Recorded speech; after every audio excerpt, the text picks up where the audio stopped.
Hello and welcome back to another episode. This is our very spoiler-heavy review of Thor Ragnarok. You've had your warning, let's get into it. Thor Ragnarok spoilers. What do you want to say, Dave? Well, I think the easiest thing to do is just to start from the start. Right. There's like a pre-title sequence. Yep. With Thor and Suitor. Kind of underwhelming just in his kind of demeanour and character and the fact... I think that's my point here. He looked awesome and he looked really menacing. He came across really menacing until Chris Hemsworth starts doing his little bit, which is all jokes. Yeah. And doing that thing where he's on the end of a chain and he's spinning round, so he has to, say, "Oh, sorry, hold on a minute," while he finishes spinning round until he's facing the guy. And that just detracted completely for me from the overall menace and awe that the character was supposed to create. I agree, and I think that was kind of the first kind of instance where I'm like, okay, I hope this isn't always like that. First time, great, but the fact that it kind of went around and did the same joke again, which I saw coming as he kind of puffed up his chest, the Surtur character, and started going, I'm going to do all these things, make it a big deal, and then you could see the joke coming. So these little punchline jokes that happened throughout the film, they were the ones that irked me and clearly irked you as well. And I think you're also saying yourself, I mean, I heard a lot of people laugh at that, and I think it was just trying to set the tone that it was going to be a lighter kind of Thor film with a lot of jokes and everything like that. But clearly for both of us, those types of setups, those types of humours, type of humour, didn't land with us. For me, and I suspect for you, it's not because the jokes were bad. It's because it's part of the identity crisis the film had. The jokes weren't bad, they just weren't right. They just felt misplaced. Yeah, I mean, I think that's where we disagree, because I feel like if they were all good or if they all landed, you wouldn't really be feeling that way. I think it was just bad jokes. Fair enough. What did you think of the horrible cameo of Matt Damon? Of Matt Damon. I believe that Thor, the character playing Thor in this little pantomime, this little play, that was Chris Hemsworth's younger brother or brother. I'm not sure if he's younger or older. Was it Liam? Yeah, no, not Liam. It was the other one. The other one. Yeah. I don't know the other one's name. No one does. Sorry, lesser known Hemsworth. Apparently, he's quite good as an actor himself, but hasn't really made it big. And then we had Sam Neill. Sam Neill. I was happy with Sam Neill as a cameo, and you know what? The whole pantomime thing. It was a nice idea, and I have no problem with that kind of, even in the Asgardian world, I have no problem with that as the entertainment. Yep. But again, it just kind of slightly undermined the character of Odin for me, although they did a really good job with the actual Odin stuff that they did use. That was actually Odin and not Loki playing Odin. But it was... In which scene? In the grassy areas? In the grassy areas. Okay, yeah. In Finland or wherever he got off to? Norway. Nice. I think the pantomime stuff with Loki playing Odin, it was just, again, silly comedy and obvious as well. I mean, I cannot bring myself to believe that anyone in Asgard didn't think something was up when Odin's personality just completely changed. Yeah, to a lounging around, grape eating, jolly old fellow. It just from a very serious, And it's another one of these areas where I thought the comedy was just really overworked. One thing I do want to touch on to change the topic completely, because we can harp on about which joke landed and which joke did not for 2 hours. For 2 hours, we could do that. Film. Let me change it over to the visual effects. How did you feel about those overall? I thought some of them were genuinely stunning. I mean, I think the world building was quite beautiful. Mm-hmm. Sakaar, is it the world? Yeah. Yeah. Really, really beautiful world building. Right. The style of it, the way everything was put together in that world just worked for me really well. Can't think of an instance where it was massively bad. There was a few issues when Hela first fights off the legions of Asgard. There was a few little bits where it was slightly clunky, but nothing really glaringly obvious. The big dog was great. I thought the big dog was done really well. I'd have to disagree with all of that. Really? Yeah, it took me out of the movie constantly. It was not necessarily bad CGI, I think, because you are creating these worlds, and you know that aren't. You can't use sets on Earth. You know, you could use a little bit of New York City. You could use a little bit of Finland, but I even think that was a huge green screen. I just saw the green screen constantly. The visual effects did not wow me, yeah, I think it was just that depth of field and a lot of the action sequences, apart from things that would kind of seem quite well choreographed, like the Thor and Hulk fight scene, which I still felt was very fake, but I suppose it was entertaining enough. I just found even just like transition shots, landscape shots, things like that, a lot of it just did not feel real to me, and it really took me out of the movie constantly. I think you're right.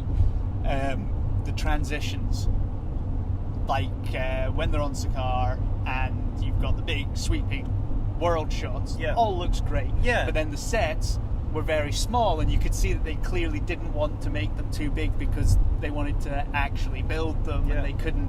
The transition between the two kind of spoiled the effect. I'll agree with you there, but I think the way they looked was really good. Yeah. The way they were used, maybe not so much, and the transitions between practical effects and real effects didn't work. There was a couple of really, really badly done bits of rope work. Yeah, well, you know what I did? I kind of found myself halfway through just like forcing myself to stop caring about it. I'm like, this is how it looks. Focus more on the characters. Focus more on where the story's going, rather than just being critical of like, that looks fake. There's a green screen there. I just found it very obvious, and I don't feel that has affected me as much before than it has in this movie. Character-wise, I had trouble with Cate Blanchett, although the stuff in Asgard was probably my favourite bit of this movie. I don't know, there's something about her I find slightly difficult. But I did find her menacing. Well, it seemed to me that even though she was the god of death, she really kind of had a connection, obviously, to Asgard. And while she did slaughter most of their army, she wasn't happy about doing it. She gave him a chance. I think she just kind of wanted to rule Asgard, and not only rule Asgard, but rule the rest of the realms, if not the entire galaxy or universe, or however far it expands. So I think that was her intention originally. So it wasn't really, I didn't get the feeling that she was out to destroy Asgard itself. That was just the sense I got when she was kind of trying to make her claim to the throne in front of the army, but they obviously didn't want any bar of it. So she seemed like, you know, when she said lines like, you know, it seems like such a waste. So I didn't mind her. I thought she was okay, but again, just like a lot of these villains, I felt like her introduction was rushed. I kind of liked the concept that she was the daughter of Odin as well. Yeah. It kind of made Odin seem like a pretty shitty dude. And I would have really loved it. Like, the film was heavily focused on the stuff on Sakaar, the sort of developing Thor's character, what happens when he loses his power, although he doesn't actually lose his power, he just loses his hammer. And that was, for me, all of the Asgard stuff, developing the overall family theme, you know, oh, it's Odin's first child and all that kind of stuff, was more interesting. Yeah, it was interesting. Better handled. Yeah. And I would have loved for that to have been the bulk of the movie, and all the comedy stuff to have been, like, it was 2/3, 1/3 weighted. And it should have been the other way around. It should have been 2/3 the Odin family story, and 1/3 the essentially the Planet Hulk stuff. Yeah. And I like the Planet Hulk stuff, and I love that they're going to do that kind of thing in the next few movies. They're going to have a chunk of the Hulk story. So over 3 or 4 films, we might get a kind of Hulk movie, if you like, little bits thereof. But it just it was far too much the bulk of the film. Yeah, I agree, and I think that's a good way to put it. The balance was just off. It wasn't that the jokes and the humour to it wasn't needed or, you know, appreciated. I certainly did in many parts, but you're right, the balance was just off, and that's that was probably the film's detriment in both of our opinions. Speaking of the Hulk, though, let me just touch on him, because I loved him. I thought he was great. He looks great too. Like some of the kind of emotions that he kind of, you know, when him and Thor are bickering in the bedroom, and I kind of felt a lot more of the emotions kind of coming out of him, you know, the kind of everyone thinks you're dumb and all that kind of thing. Sure. I got a little bit more than I got from Chris Hemsworth, which I just think is just fascinating in today's visual effects world. Whilst I was complaining about the visual effects as a whole, when I was sitting there watching the kind of Hulk and Thor scenes and stuff like that, I'm like, God, that looks good. I thought Ruffalo was awesome too. I liked how he kind of came to and was just freaking out. He's just like, I'm freaking out, man. Yeah, that made me, those little things made me laugh. I really enjoyed the kind of like what would actually happen to somebody if that kind of situation happened to them, and I really appreciated that. I just kind of wanted to see a little bit more of Goldblum's world. I kind of thought when he was taking Thor around in the chair and going from the little arcade places and stuff like that. I guess I wanted to see a little bit more of that. I guess it's time wasting or whatever. I suspect that's one of the few places where they kind of reined in the comedy, and it's one of the few places where I agree they kind of could have let it run. Yeah, and they tried to put it throughout the entire film, so they had to curb bits that were genuinely that's what they were there for. Yeah. Similarly with Korg, he was only in there to be comedy, and he just turned up and did comedy and then disappeared again. It was kind of one of those other little bits of almost like a different movie. It's almost like they're trying to set up spin-offs for some of their characters, but they could have run with that and then just toned it down in other bits of the film. Yeah, and I agree with you. When he first came on, I thought he was great. I thought he was really funny. I liked his kind of personality. I just love what Taika Waititi did with that character, and you could tell that he really wanted to put his stamp in it, and by creating a character like that, I think he did really well. What about the Doctor Strange cameo? Doctor Strange, it annoyed me a little bit. I'm still not completely convinced by Benedict Cumberbatch's Doctor Strange. His accent worries me. I mean, it's a big thing for me. I don't know why, but I think maybe it's just because if you can't get someone who can actually do the accent, just let them do their own. And also, we saw a lot of that cameo already as a post-credit sequence, and then they changed it. Mm-hmm. And I just don't see... it's not a huge deal. It didn't really affect the movie, but why bother changing it? Yeah. You've already shown us the scene. You're not showing us anything new. I didn't mind the little gag where Loki was falling for half an hour or something like that. Yeah, that was a good one. I like that. Yeah, that was good. So it had its elements, but then kind of they have that one, and then they also have the kind of hammer making its way through all of the artifacts and stuff in his museum, and that was a little bit overdone. No, I kind of like that joke because they didn't actually say it out loud. They just kind of alluded to it. Yeah. But then Thor apologizes, and you kind of go, totally.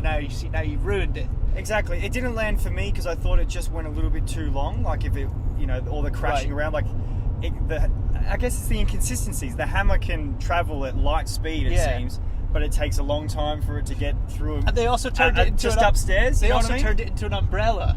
And and not so many people in the theatre we were in laughed at that. And I think that's probably because it was a bit too cerebral for them in one sense. Because all the jokes were so obvious. That one they just kind of did, and you had to work it out. Yeah. And I was fine with that. I just didn't think it was that funny. Yeah. But I think a lot of people just missed that one because it was just so kind of odd. Yeah. But another thing I liked with regards to characters was we finally got to see a much larger role for Heimdall. Oh yeah, that was good. I kind of liked his little Robin Hood in the forest, saving all the people and protecting them.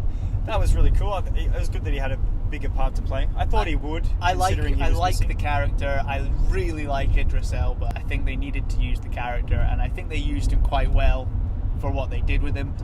He barely said many lines overall, but I guess that wasn't really the role. It was just kind of showing that there was someone still in Asgard, a kind of an inside man, so to speak. What about closing up? We better wrap this up. We're running out of daylight. We're running out of battery power. Well, the whole end of the movie, it was a fine piece. The fight it flowed nicely. It looked pretty good. It had a lot of energy to it. I like the fact that they brought some of the sort of tertiary characters in to come and help out with the fight. What it does bring up is really interesting questions about what happens to the Asgardians. They're on the ship. They've got no home world. It's been completely fucking exploded and destroyed. They put out all the stops with that. Asgard is gone. Yeah. So what happens to this sort of surviving group of really not very many Asgardians that Thor's now the king of. Yeah. I thought that I really enjoyed that they embraced more of the god of thunder when it came to Thor, the main character. I kind of liked that, you know, without the hammer, he was the power source. He was the guy. Yeah. He's the god of thunder. I love that in the previous films they rarely touched on his kind of lightning ability. It was always done through the hammer. Yeah. But to kind of have him glowing with the electricity all around and just kicking ass, I thought that was really cool. And he was kicking ass as well. I mean, Yeah. it was a good fist fight. Post-credit sequence. Yeah. There was two. The easy one, I suppose, is the very last one, the Jeff Goldblum one. Yeah, Nice that that's they fine. brought him back, Whatever, kind of just comedy, fine. Little gag, whatever. But there's a more interesting one in there. Yeah, that's the one I really want to focus on. A ship obviously comes down and intercepts Thor's ship with all the Asgardians and many of the main characters. Yeah, left up to your own devices, but I've got one guess. Thanos. Wow. You pointed out it was a Kree ship. Thanos could be on it, so technically I suppose Thanos' ship. But yeah, definitely, you know, how do they get out of that one? Mm-hmm. There's obviously Well, they're starting to show us where the footing off point for the Infinity War is. we'll see. It was very cool. It just kind of got me pumped up for what we're going to see. I really hope the Russo brothers have got this one sorted out really well. So yeah, it just kind of got me pumped up, and I really hope that we walk out of that film and Black Panther a little bit more chuffed than what we did with Thor Ragnarok. In saying that, it was really fun. It was still a good film. Yeah, that's our spoiler review. We've a bit more insight, bit more guessing. What we can say, I think, is that it solidly sets up a lot of questions which we really want answers to. You know, it speaks volumes as to the direction they're going in, and it's an exciting direction. So, if you enjoyed this video, if you enjoyed our other spoiler-free review of Thor Ragnarok, if you watched that one, please click like, please comment, please go and look at the Facebook page, which is Facebook.com/Worth the Drive Movies, and let us know what you think. I just got you home. Yeah, I'm home now, so that's our review over. Get out of the car.